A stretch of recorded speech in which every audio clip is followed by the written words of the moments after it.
Live from Mexico, this is the fan Wirdum Sjorsnado.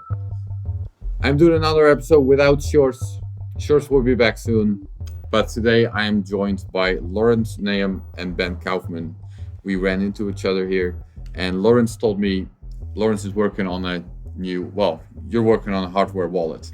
And I figured, you know what, Sjors and I have never done an episode on hardware wallets, so maybe this is a good opportunity to just keep it going. The other reason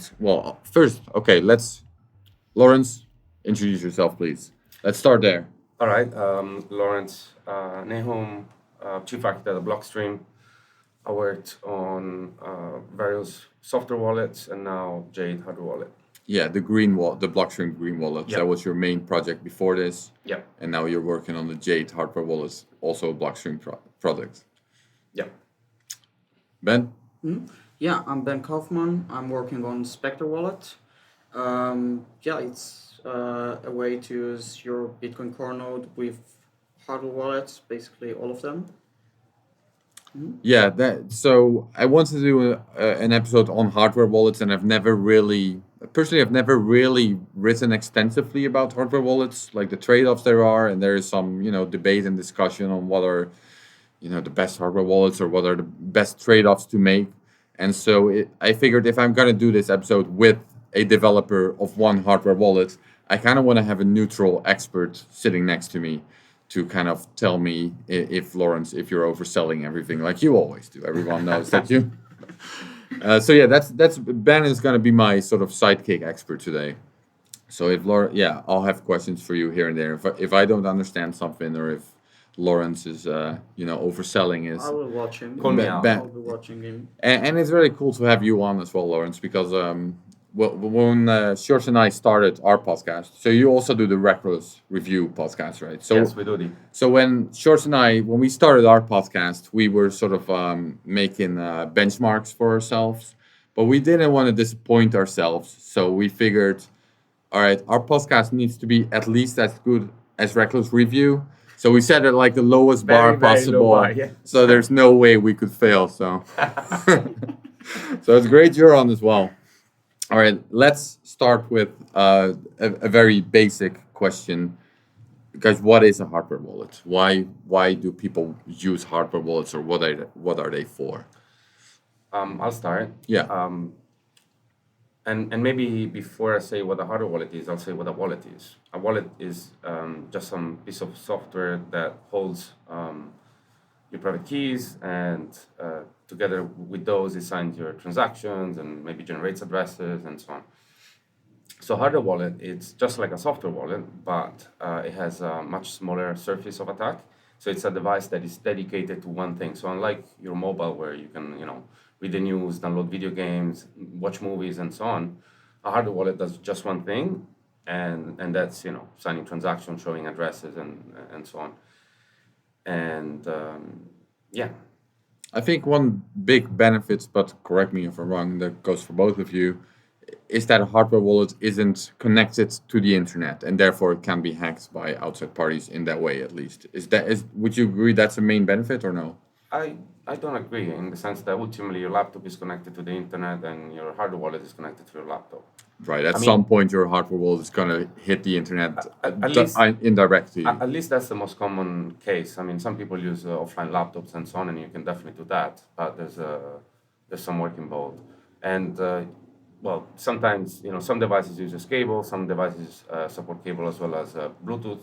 Some devices support SD cards, and some devices maybe use QR code.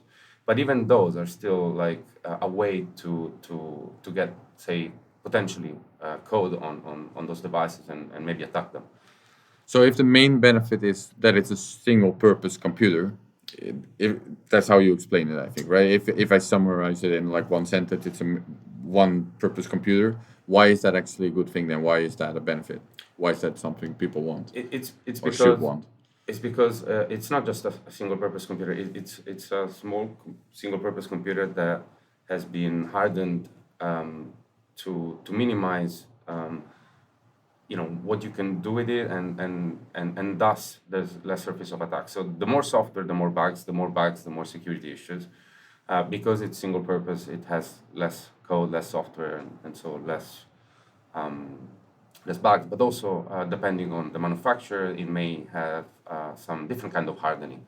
So maybe we'll get into that a little bit later. Yeah, we'll get into that in a bit. First, Ben, do you agree with this? Is this the main benefit of hardware wallets? I would say so. I think not being connected to the internet is just one part of this, reducing the attack surface. So it's a very important one, but there is a lot more into it. So it's not just not connected to the internet, it's also that it's very much minimized, like everything that you don't really need is just not there anymore.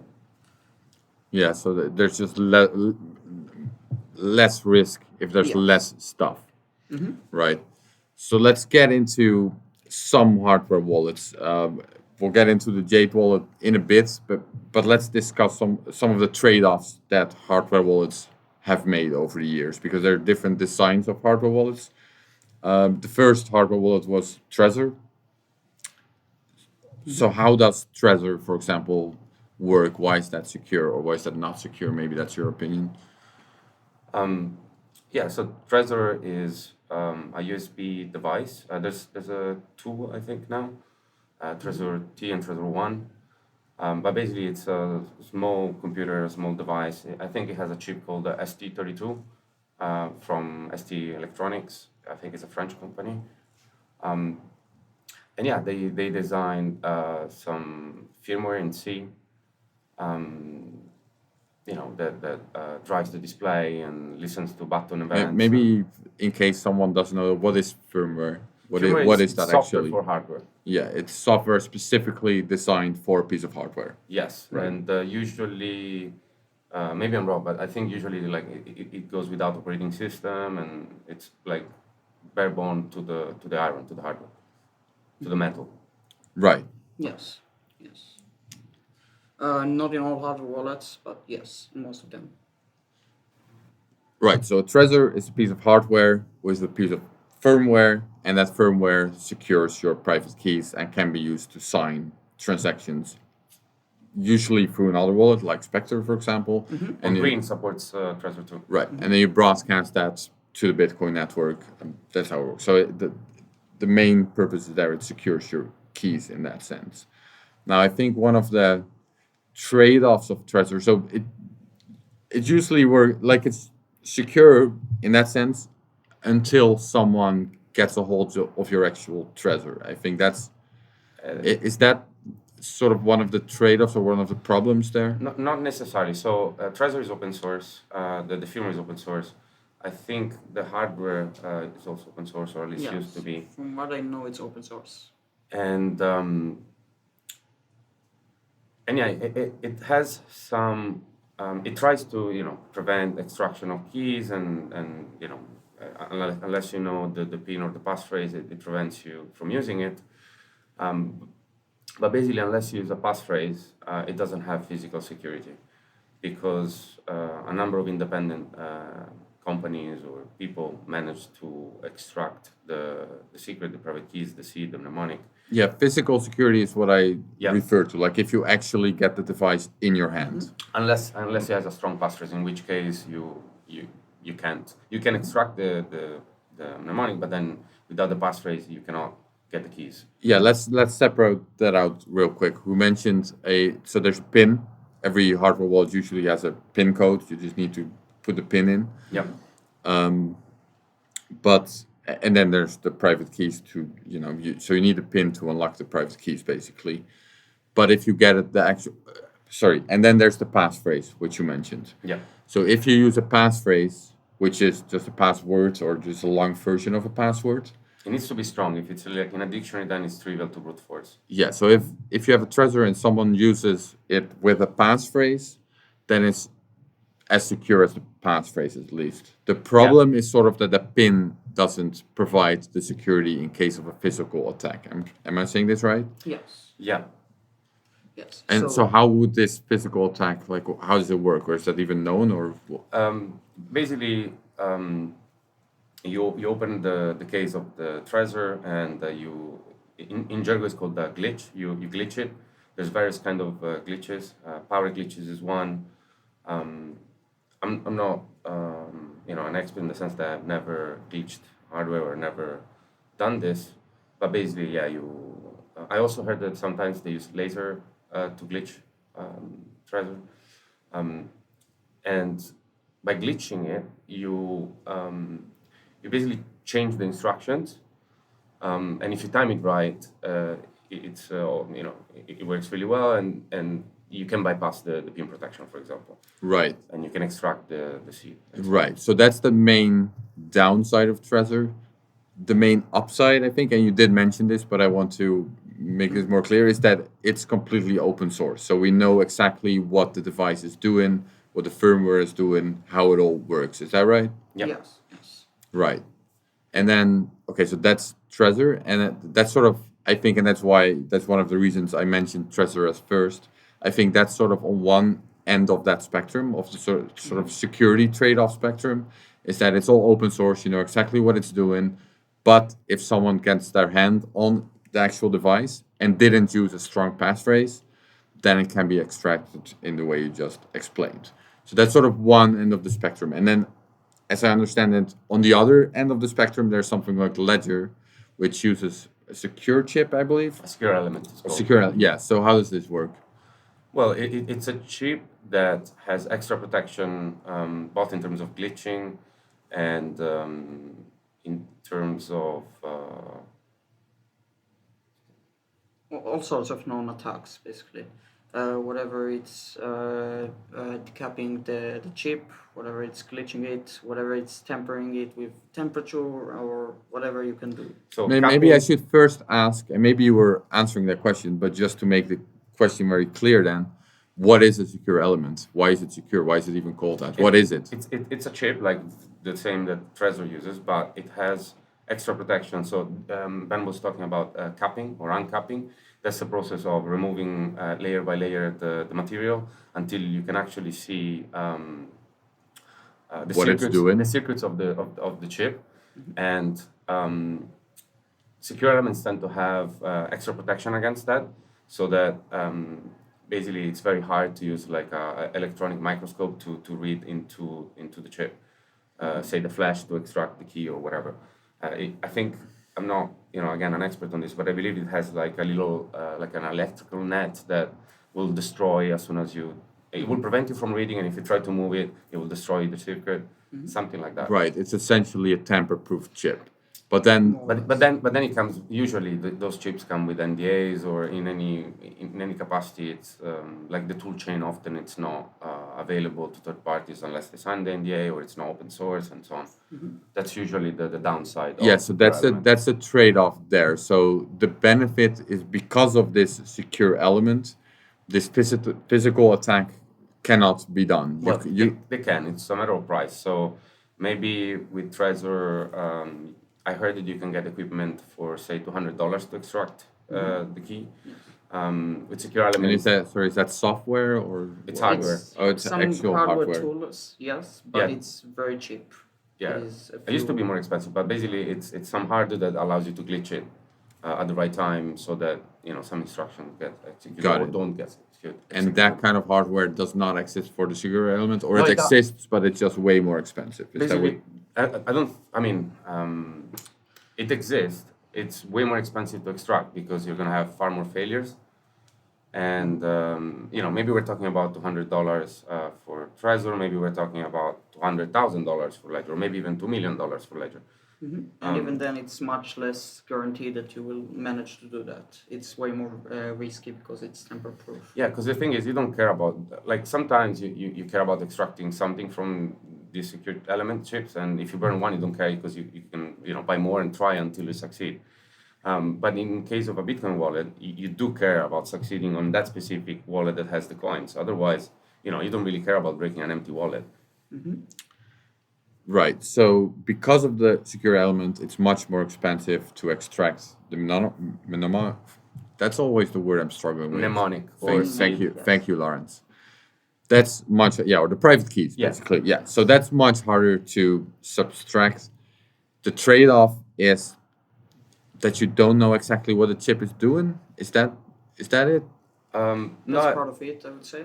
but even with the other chip, like ST32, I mean, It's not open source. It's not the open chip source, itself, no? it's I mean, the chip of all the hardware wallets out there is an open source. I think Trezor is working on an open source chip. In Yes. fact, maybe an open source secure element. But Yes. basically, all the chips out there are currently not open source. The spec may be open, and the toolchain may be open, but not always. Like for secure element, it tends to be closed, and it tends to be covered by NDA. Okay, so what is the problem with that then exactly, in your own words? Well, If there is a problem with it. for example, with Trezor, there's a few clones, and if someone has somewhat basic, electronic skills, they can build one themselves and flash the firmware themselves and whatnot. With You Ledger, mean this is simply not if possible. someone else wants to sell hardware wallets, it's very easy for them to take Trezor's firmware, their work, and sell hardware wallets themselves. Is that what you're saying? Yeah, there's plenty of Trezor clones, and But in but that's fact, even ColdCard uses firmware that originates from Trezor in terms of they forked it from Trezor early on, and then they moved on. right. But I'm interested in what are the problems for users. Why is it for a user, for me, if I want to secure my private keys, why is it the problem for me to use a secure element, or is it not a problem for me to use that?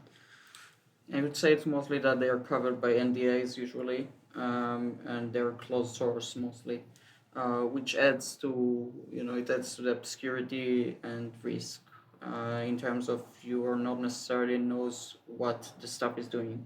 So sometimes it can be with the chips too and like normal, but this basically just adds another layer where you don't know what things are what's going on. So what's the Necessarily. worst that could be going on then? To Well, so for example, each hardware wallet could- has a random number generator, and maybe the keys generated are all known by Ledger. Now, it's also possible with Trezor, to be honest, because the chip used by Trezor could do that. So it could be hidden in hardware. But my point previously was like if I wanted to and forget about commercializing it, I could build a Trezor from scratch and flash it and use it. A Ledger I simply couldn't. yeah, right. But that's the commercial argument. I'm still No, interested. no, no. No, It's no. it's even for build it like do Like it DIY. yourself, like a DIY. Yes. Oh, just as a matter of better Of extra understanding what it's security. doing, and right Also, in extra that. security in both terms of supply chain attacks. So it's if you're building it your own, there's much less risk in that, and also in terms of the hardware security. So if like Trezor would want to execute some retirement attack and hide something in the chip, then if you're building it yourself, you cannot really do that. Right, got it. Is it can it be summarized into saying the secure elements require more trust? Is that To some extent, I would say yes. so? You it requires some more trust in the wallet developer to an extent. Yeah, yeah. And well, and the manufacturer The manufacturer, of the yes. chips themselves. Right. All right, let's take a quick break from that episode. I want to tell you guys about our sponsor. It is Bitcoin 2022 conference.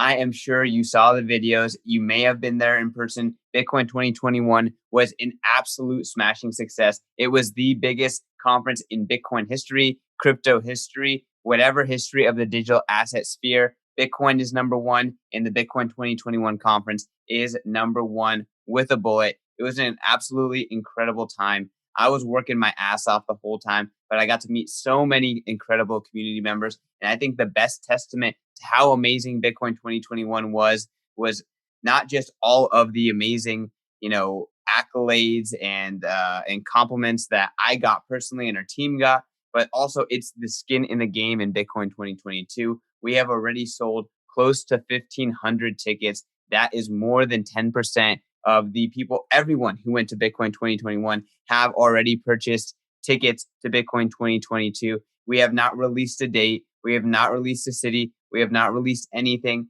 That is the biggest compliment. That is the biggest skin in the game of the community being down for this conference. Bitcoin 2022 is going to be bigger than Bitcoin 2021. It's going to be better than Bitcoin 21 in every single way. And we are going to be bringing you the best opportunity to mingle with the biggest, the baddest, the most Bitcoin people on the planet. So join the revolution. Go to b.tc/conference. Get your tickets today. I don't know what the ticket prices are. They are going up. I think they're $249 right now. We just rolled out fiat ticket purchases. All the tickets purchased before today were all purchased in BTC. So get it, guys. Get it. Get this ticket. Be at Bitcoin 2022. See you there. Bitcoiners, I want to tell you guys about The Deep Dive. The Deep Dive is a new premium newsletter from the Bitcoin Magazine team in conjunction with my man, BTCization, Dylan LeClaire.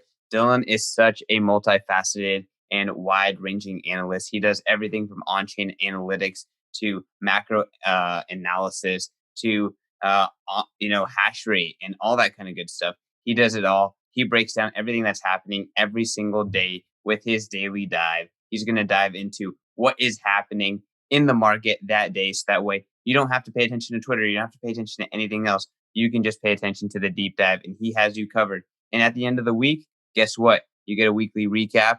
And at the end of the month, hey, we have a freaking report, a beautiful PDF breaking down all the activity of that entire month, what it means for Bitcoin, what you can expect moving forward. The Bitcoin market is going to moon. We are here to make sure that we maximize your stack. Go to members.bitcoinmagazine.com to sign up today. And if you use promo code BITS, you can get 1 month for free. So again, the deep dive, I've been checking it out every day, and you should too. Back to the show. So I think that these are sort of the two polar opposites, or the two extremes within the hardware wallet space a little bit. On one hand, you have Trezor that is completely open source in all its ways, but that comes with a trade-off that a physical tech is possible, and then, or at least affordable, I guess. And then on the other end, you have Ledger, which has a secure element, which is therefore not or it's much more expensive to perform a physical tech on, but it requires some level of trust on the wallet provider and the developers. And it's only partially open source. Like Ledger has some open source parts, but it's only partially open source. Yeah. Was this, Ben, you agree this was sort of the more fair enough? In that sense, yes. Right. At least from that aspect, yes. Okay, so then there are other hardware wallets. Before we get to Jade, let's discuss one other hardware wallet. It's the ColdCard. ColdCard. Yeah, they have a security model that sits in between of these two Kind of, polar yes. opposites. Yeah. So it has 2 chips, and so Trezor and Ledger use a chip, I said, called ST. I mean, from a company called ST. I believe that ColdCard has 1 chip from ST and 1 chip from Atmel. The ST is almost the same as Trezor, if not the same as Trezor. It's an ST32 or something like that.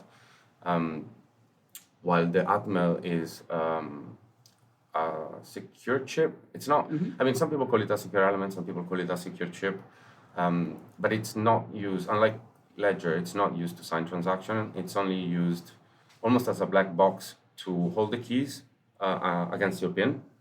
And if you get the PIN wrong, I don't know how many times it will delete the secret.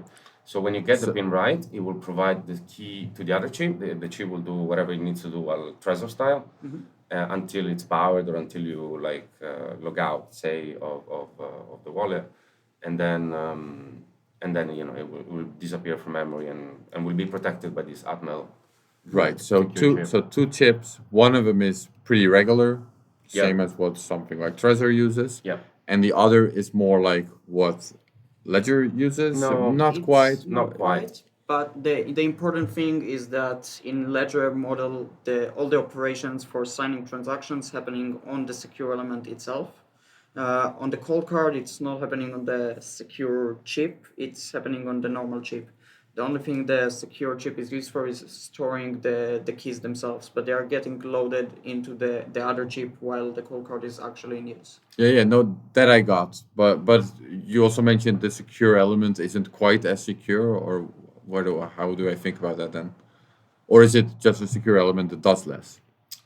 I mean, in principle, you could say it's a secure element that does less. I heard of it as a secure chip, but not exactly a secure element. And so another thing that secure elements tend to do and the code that you run on it is very important as well, is that it makes it harder to extract the key by means of listening. So at some point, someone was trying to extract the private key from a Trezor by signing lots of times and trying to capture, because it wasn't a constant time code. So signing different things meant that it would take different lengths and of time, and that is enough information to eventually extract the private key. And secure element tend to have not only hardware accelerators for crypto, but also tend to leak less in terms of electromagnetical information. Right. So in any case, in the ColdCard, there are two chips, and one of the chip, which is sort of the secure element, in this case, in the sense that we just discussed, and that just holds the private keys. Does it generate the private keys? I think with ColdCard you have various ways you can generate the private keys even with coins or dice or like externally. I'm not sure which chip they use between the two to create the private keys. Do you know, I'm not Ben? sure about the initial randomness, but they also offer you to use dice rolls, I think. So is there, what kind of trust is there, if any, is there still trust involved there? Is like, what would be the worst case scenario there then if the secure element turns out to not be secure or turns out to be backdoored? Are there, There do is you, do you always foresee there any there can always be a bad, even if the mnemonic is completely random and it's not like backdoored like the generation of the mnemonic itself. It is still possible, for example, to leak some of the private key information while signing Bitcoin transactions, and for people it will look like noise. Only for the guy who put the backdoor, he will be able to actually read that. So there's always some risk, I would say, but usually it's not. I would not say it's very high risk usually. you think the risk compared to, for example, the ledger, polar, that side, you think the risk is in fact is diminished by using two separate chips? No, I think it's more or less the same in that sense, I would say. From that aspect, I think it's more or less the same. I would say it sits in the middle between Trezor and Ledger. Like I think Ledger is a little bit more secure, but it's a nice design because you can keep the rest open source, and this chip is not used for almost anything other than securing the mnemonic. Obviously, the chip could have some errata or some bugs or some other problem that allows to bypass the pin or to extract the key somehow. But at the moment, there's no known issues with that. So at least there you can sort of inspect or understand more parts of how the wallet works compared to a ledger, where in a ledger sort of everything happens in the dark, to call it that. Well, I don't know. Yeah, Is that a good way I to would agree. put it? Well, With the open dime, more parts of it are open, ColdCard, and yes. therefore, oh, sorry, what did I say? Open dime? Yes, Yeah, that's cold a card. different thing. Yeah, cold card. With the cold card, more stuff is happening in the open then, and therefore you can sort of verify more of it and see what's there's less room for attack again. Yeah. I would Right. say so, yeah. Okay, so the cold card uses two chips. One of them is a secure chip, secure element, whatever you want to call it. The other is a regular chip. The secure chip only stores the private keys and the rest is open source. Therefore, there's less, you have a better idea of what's actually happening and what's going on. So that's why it sort of sits in between the Trezor, where everything is open source, but it has this downside that you can extract the keys if you have physical access to the device and you don't use that extra passphrase. And then on the other end, Ledger, where it's all sort of in a secure element, so you can't extract the keys, but there's the trade-off that you don't really have the same level of knowledge or control of what's actually happening. Yeah, to give you an idea, once you put the pin and the private keys are loaded on the non-secure chip in the cold card, technically at that point you could try to extract the keys, but if someone takes your cold card from your desk or something, usually it's not They can't get the private keys because these are still locked in the Yeah. secure chip. exactly. Right. So yeah, that's sort of the main free. I think sort of or at least to give an idea of what hardware wallets are and what the different trade-offs are that they make. So now let's get to your hardware wallet, the Jade Wallet. Yep. So what trade-offs does the Jade wallet make? Why is there a new hardware wallet needed? Well, so let me start from the chip because continuing the conversation we just had. Yes. It doesn't have a secure element. It has a chip with some security features, such as secure boot and flash encryption. And basically, the secure boot part means that you cannot flash any firmware on it that is not signed by Blockstream unless you get the DIY version. Flashing it basically means copying it. No. Right. Flashing, as in upgrading the firmware, upgrading the software on the device, requires a signature that is checked during flashing and bootloader. And the flash encryption works by there's some effuses. Effuses are basically a part of memory of the chip that once written cannot be rewritten, and specifically these effuses are only readable by hardware, which means you cannot read the key that is then used to encrypt the flash, which is using in case of Jade is using AES. Okay, this sounds very complicated to me right now. So let's break this down. First of all, there's one chip in the Jade, or two. Well, when there's only one chip when it comes to running the firmware or touching your private keys and so on. There's actually a couple of more chips. One it's used to control power to the display or power to the camera and so on. There's one main chip for security features. It doesn't have a secure element. That's even Ledger Nano S, for example, has two chips, but the second chip is only used to drive the display or the buttons. And so on. Sure, yeah. When I say one chip or two, or in this context, I guess I'm talking about the security sensitive stuff. Yeah. So it has Only one chip. one chip. And is this chip open source or no? Well, no chips are open source at the moment for all hardware wallets. So there is no open chip. The PCB or the board schematics and everything are open source. I would say it's like Trezor in this sense. It's more like Trezor in that sense. Yes. Okay. But you mentioned there's also something secure. it has some more security feature than the ST32 that Trezor uses. This is it's a chip called ESP32. It's produced by a company called Espressif in Shanghai, and they use a technology stack created by an American company called Cadence. The architecture is called Extensa, while say ColdCard and Trezor use an ARM chip.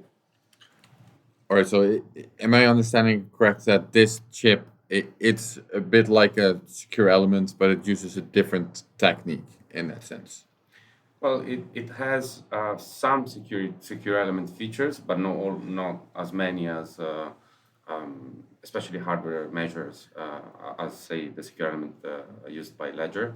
It also doesn't have as many say government or military certification as secure elements do, but it does have some relatively strong security feature. Right. So in a way, this chip on its own sort of sits in between the security models of Trezor on the one hand and Ledger on the other. Is that Yes, the right way to look at it? I would argue, That's just the chip. yes, and I would argue it's a little bit closer to Ledger than Trezor. I don't know to what extent, but that's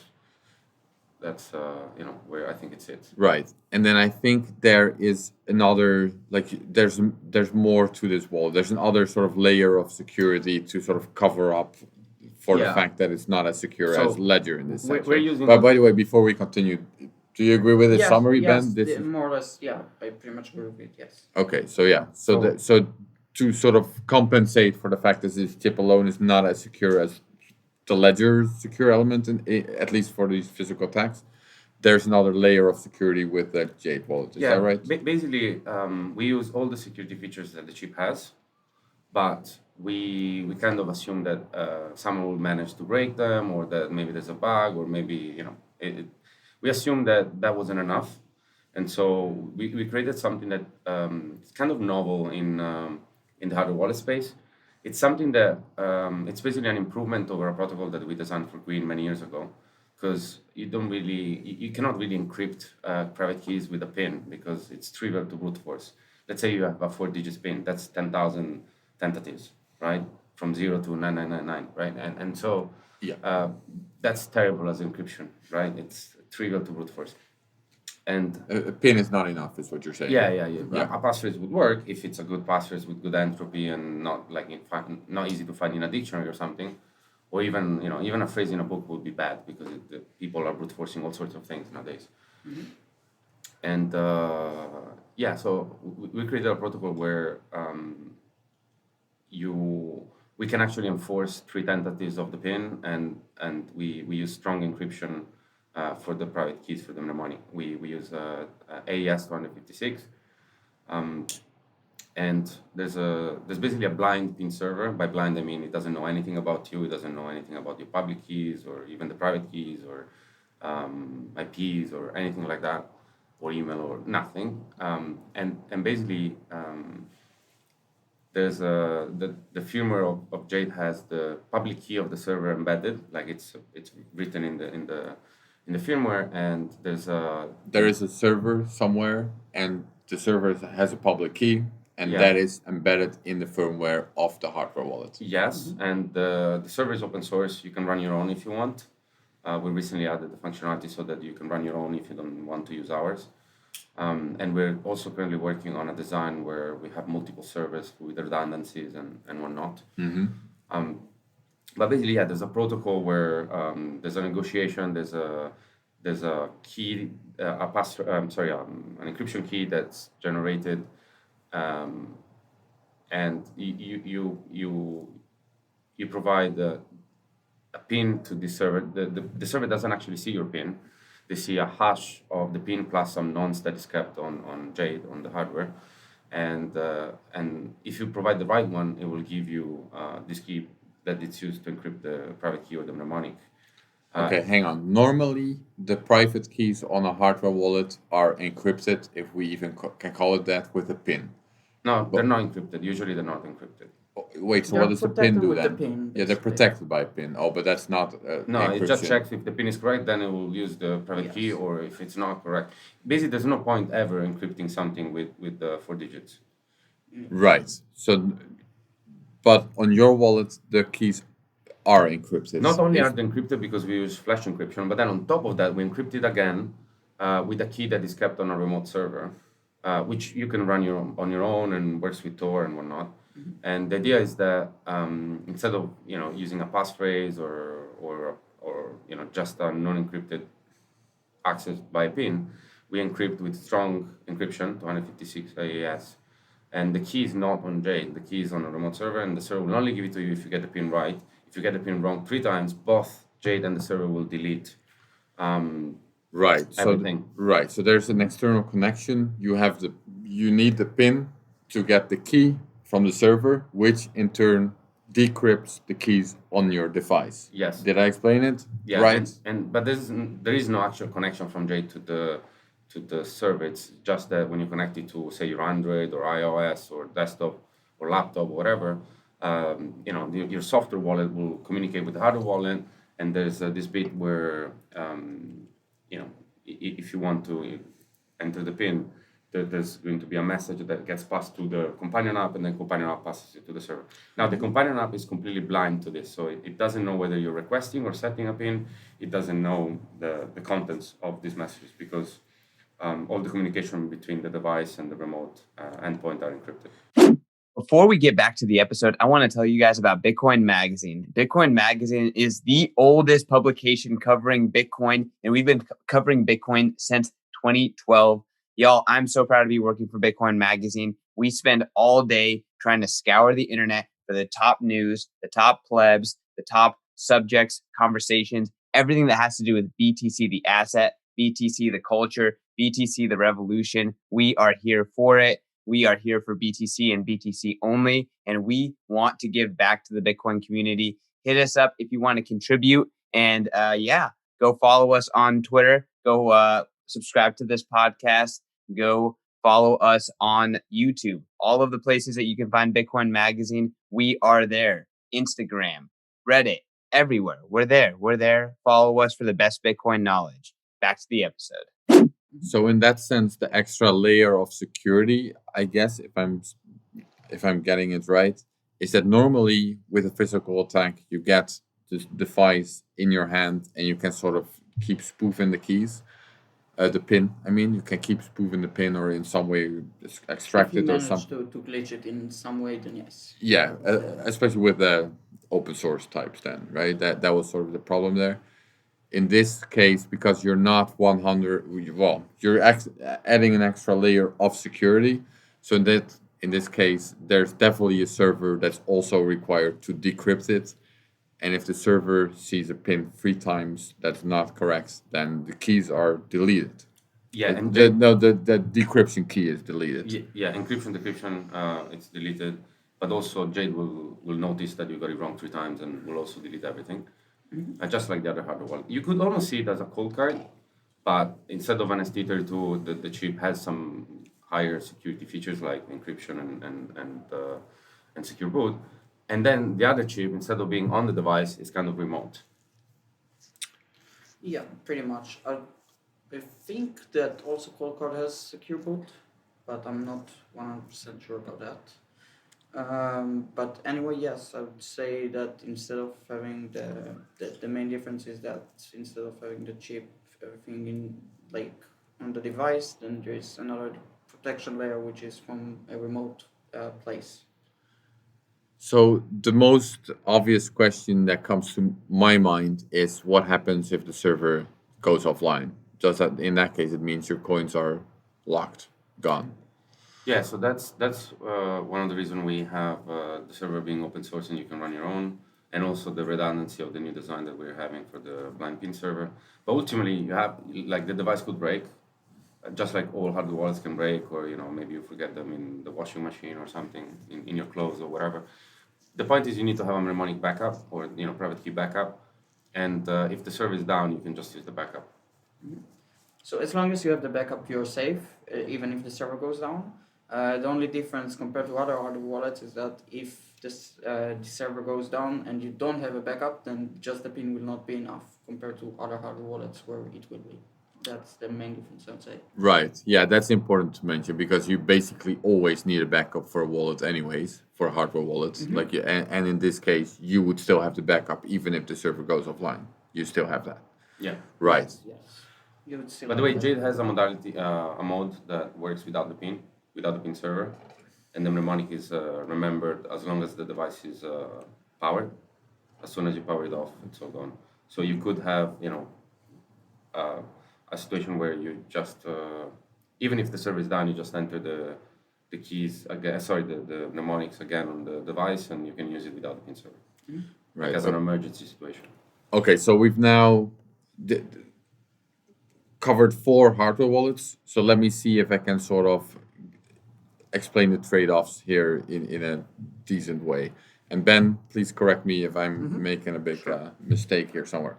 All right, so on the one end of the spectrum, we sort of have Trezor, which is the most open source, I would summarize, but it has the problem that the keys can be extracted in case of a physical attack unless you add a passphrase. Then on the other end, the other end of the spectrum, there's Ledger. It has a secure element, so the keys cannot be extracted, but there's some trust involved in a way in what's actually going on that secure element. Then we discussed the ColdCard, which has 2 chips, so it sort of minimizes the secure element thing. It still has some secure elements, but it does the absolute minimum possible, and the rest is used in an open source way. And then we have the Jade Wallet, which you just explained, which has sort of 1 chip that, instead of 2, it's 1, which sort of sits between completely open source and completely secure elements. You think it's closer to secure elements, but then there's an extra layer of security involved with there's a signature needed from a server in order to actually be able to spend the coins. Did I summarize it okay? Not a signature like a decryption key, but yeah, more or less. Right. Okay. So these are sort of the main security trade-offs of these 4 wallets, and there are more wallets, but we kind of covered the spectrum, and then there are more wallets that have their own trade-offs that sit somewhere in between, or their own designs in other ways. Actually, that is a good point to bring up.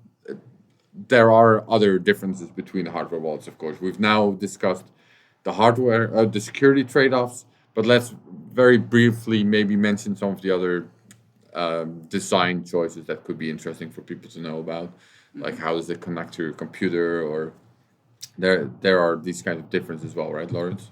Yeah, so USB is the first thing that came out, like with Trezor, right? That's how you connect it to That's the how computer. you connect it to your computer or to your phone, even if you have the right cable or adapter.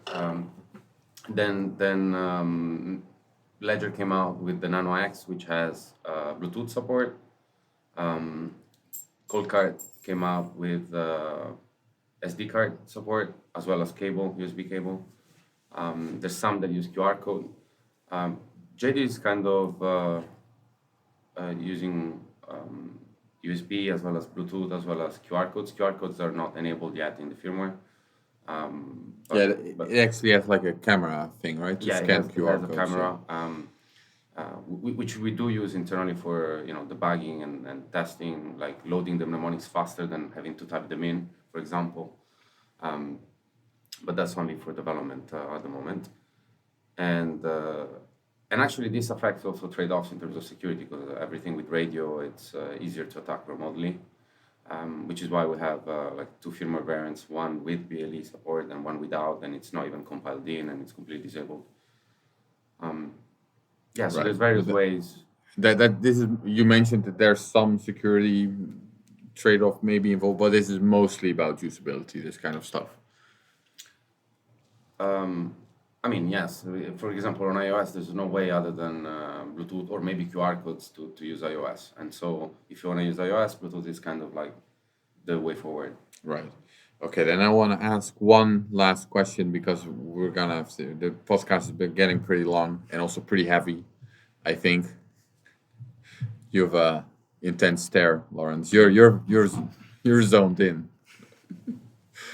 One last question. Okay, the concept of hardware wallets itself. There is the argument that the whole concept of hardware wallets itself is not a really good idea. Exactly because now you have a device that's explicitly intended to store your private keys, and that everyone knows is explicitly intended to store your private keys. So that makes it sort of a target. So that can be a supply chain attack kind of thing, or maybe other types of even the physical attack. It's, if you see a Trezor laying around, you know what it is, and so you know that's something that's probably storing private keys. Well, if you just use a wallet, a phone, that's you buy a cheap phone, you do nothing else with it, you just use it as a hardware wallet, then no one will know that there's bitcoins on it, presumably, and there's also much smaller risk for supply chain attacks. What do you think about this argument, sort of against hardware wallets in general? Well, you're right. I mean, there was also that Ledger leak. That's also a good example, yeah. But so I agree in principle that you avoid the entire supply chain attack with a laptop or a phone. It's never going to be as secure as a hardware wallet. Even the worst hardware wallet is much better than a phone or a laptop in terms of security.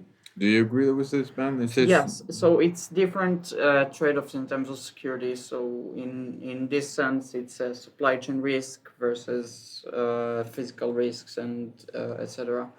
But also there is the option of DIY hardware wallets, like Do it even yourself. Jade. Yes. Yeah. So there's you can basically flash the same firmware that runs on Jade on at least 3 or 4 different off-the-shelf boards that you can buy on Amazon or AliExpress, like M5 Stack or the T-Display, and there's a couple more. And also there's a DIY Spectre. Mm-hmm. Yeah, there's the Spectre DIY, which is a more expensive one, but is also supporting QR codes communication and is completely off the shelf. So there are very different trade-offs, and you could use a hard wallet which is DIY in order to avoid supply chain risk, but then you have to do a bit more work in like assembling and flashing firmware and stuff like that.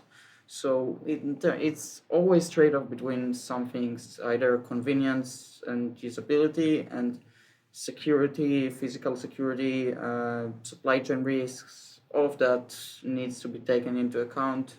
I think for most users, using a hard wallet still makes it the best trade-off, but it can very much depend personally on your personal skills, etc. Yeah, and just to finish, I would say that the most secure thing I believe out there right now would be to use all of these hardware wallets in multi-sig together, because then even if one of these manufacturers is bad, or even if you get a supply chain attack on receiving one of those, the fact that you have so many different hardware wallets from different brands and different teams and so on means that one single one cannot compromise you. Whatever is your K of N multi-sig, Yeah, you can buy like 5 hardware wallets from different manufacturers and make a 3 out of 5 setup Yeah, or something like exactly. that. and then someone will need to compromise 3 hardware wallets before they can get your funds. Exactly. And this is possible on Spectre. Yes. Right? So Spectre is used for that. Yes, it allows you both single sig but also multi-sig with all of these hardware wallets in any combination you would like. So it's a very different security model compared to just trusting a single hardware wallet. Right. Well, interesting. I actually learned something during the recording of this podcast. I always pretend to ask questions that I already know, but this time I actually learned something. So thanks, guys. You're welcome. Thanks, Lawrence. You're welcome. Ben, thanks a lot for helping me out here For sure. and for Pleasure. keeping Lawrence honest. This was the Wirdum Sjorsnado. Thank you for listening.